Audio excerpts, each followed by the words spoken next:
Hello students, I am Sujata Tirkey, department of psychology. आज के class में हम लोग क्लास 11th चैप्टर 6 लर्निंग अधिगम या सीखना के अंतर्गत कुछ वेरी शॉर्ट आंसर्स क्वेश्चंस अति लघु उत्तरीय प्रश्न पर चर्चा करेंगे, जिसमें पहला प्रश्न है क्लासिकी अनुबंधन का प्रतिपादक कौन थे। तो इसका आंसर होगा क्लासिकी अनुबंधन का प्रतिपादक पेल्लो थे। दूसरा, किसके अभाव में शिक्षण संभव नहीं है।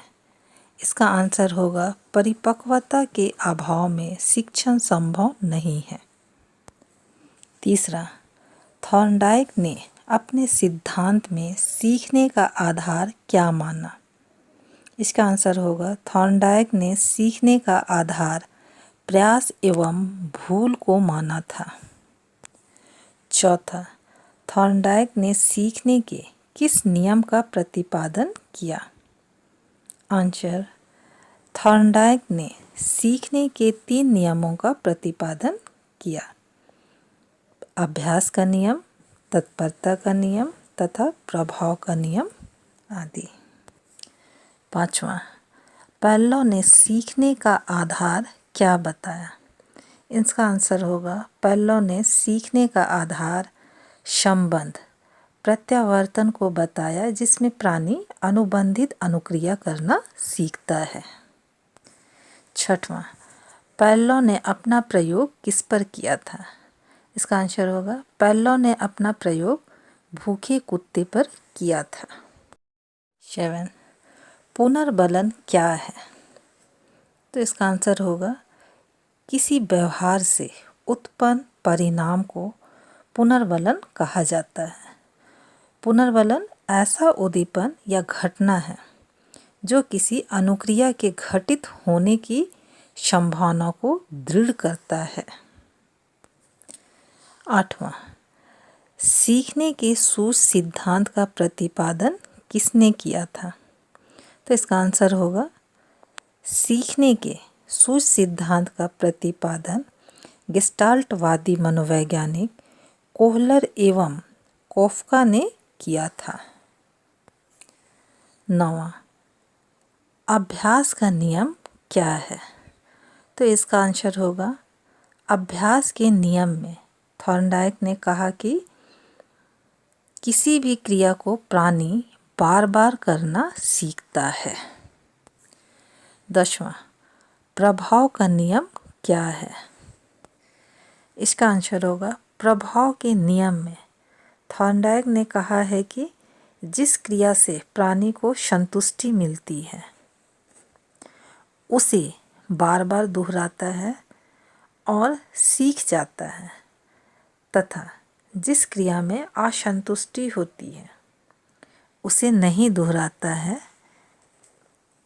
और भूल जाता है। 11वां, किस सिद्धांत में सीखने के लिए प्रबलन की आवश्यक माना गया है। तो इसका आंसर होगा प्रयत्न एवं भूल सिद्धांत, संबंध प्रत्यावर्तन सिद्धांत, सूझ सिद्धांत, प्रवर्तन अनुकूलन आदि सिद्धांतों में सीखने के लिए प्रबलन को आवश्यक माना गया है।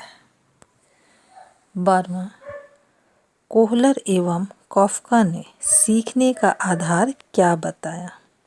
तो इसका आंसर होगा कोहलर एवं कोफ्का ने सीखने का आधार सूझ को बताया है। 13, वाचिक शिक्षण में पूर्ण एवं अंश विधि से क्या तात्पर्य है।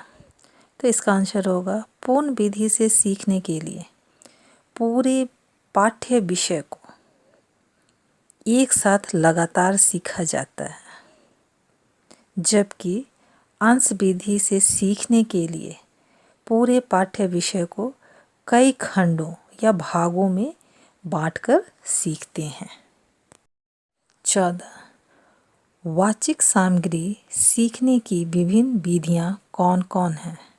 तो इसका आंसर होगा वाचिक सामग्री सीखने की प्रमुख विधियों में युग्मित सहचर विधि, क्रमिक शिक्षण विधि, मुक्त पुनर्स्मरण विधि आदि प्रमुख हैं। 20 सूझ से आप क्या समझते हैं? इसका आंसर होगा सूझ प्राणी में एक अचानक होने वाला अनुभव है। जब व्यक्ति किसी समस्या के विभिन्न पहलुओं के बीच सही संबंध का प्रत्यक्षण करता है तो उससे उसमें एक विशेष तरह का अनुभव उत्पन्न होता है, जिसे सूझ कहा जाता है। मनोवैज्ञानिकों ने सूझ को आहा अनुभव कहा है। Thank you.